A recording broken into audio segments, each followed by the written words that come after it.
Pasukan khusus Rusia, Rosgwardia, menemukan dokumen penting di rumah mantan Kepala Intelijen Ukraina, Jenderal Savchenko di Kherson. Dokumen diduga terkait kerjasama Ukraina dan NATO.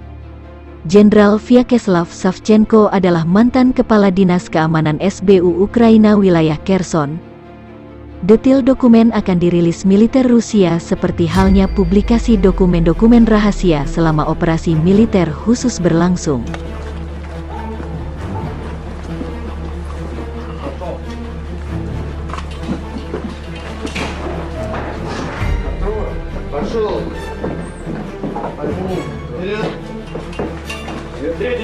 Первый чисто. Пошел. Чисто. Пошел.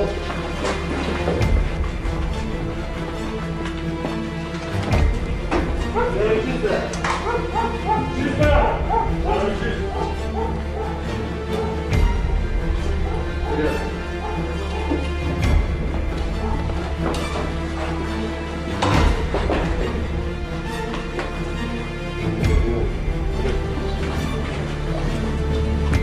Чисто. Чисто.